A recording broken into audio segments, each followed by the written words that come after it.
সাটুরিয়ায় শিক্ষক সমিতির নির্বাচনকে কেন্দ্র করে বিএনপি নেতার উপর নৃশংস হামলার প্রতিবাদে সংবাদ সম্মেলন। সাটুরিয়া উপজেলা শিক্ষক সমিতির নির্বাচনকে কেন্দ্র করে বিএনপি নেতার উপর নৃশংস হামলার প্রতিবাদে শনিবার দুপুরে এক সংবাদ সম্মেলন অনুষ্ঠিত হয়। ধামরাই উপজেলার বালিয়া ইউনিয়নের রামরাবণ এলাকায় নিজ বাসভবনে এই সংবাদ সম্মেলন আয়োজন করেন ধানকুড়া গিরিশ ইনস্টিটিউশন উচ্চ বিদ্যালয়ের সহকারী শিক্ষক এবং ঢাকা জেলা ছাত্রদলের সাবেক সহসভাপতি এইচ.এম. লুৎফর রহমান। উল্লেখ্য, লুৎফর রহমান সাটুরিয়া উপজেলা শিক্ষক সমিতির সাধারণ সম্পাদক পদে প্রার্থী ছিলেন। সংবাদ সম্মেলনে তিনি তার উপর হামলার বর্ণনা দেন এবং ঘটনার পর তাকে প্রাণনাশের হুমকি দেওয়া হয় বলে অভিযোগ করেন।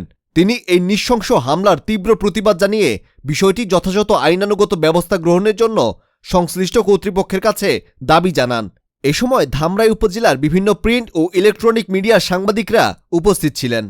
বাশার সাহেব এবং তার সহযোগী রহমান সহ আরো অনেক লোকজন যারা ছিলেন আমার উপরে হামলায়, তো এদের উদ্দেশ্যটাই হলো মূলত যে এই কমিটিটাকে যদি তাদের মতো করে নিতে পারেন তাহলে তারা এখান থেকে লুটেপুটে খেতে পারবেন। আর আমি যদি এখানে আসতে পারি, সকল শিক্ষকরা যেহেতু আমাকে চাচ্ছিলেন, যদি নির্বাচন হতো তো সেই নির্বাচনে অন্তত আমি এখানে 70 থেকে 80% ভোট পেয়ে এখানে আশা করি ইনশাল্লাহ নির্বাচিত হতাম। আর আমি নির্বাচিত হতে পারলে সকল শিক্ষকরাও জানেন, আমিও জানি যে এখান থেকে 10টি পয়সাও নষ্ট হতো না এবং সকল শিক্ষকদের অধিকারের জন্য আমি মূলত এই সংগঠনে প্রার্থী হয়েছিলাম। এটা হলো তাদের মাথা ব্যথার কারণ।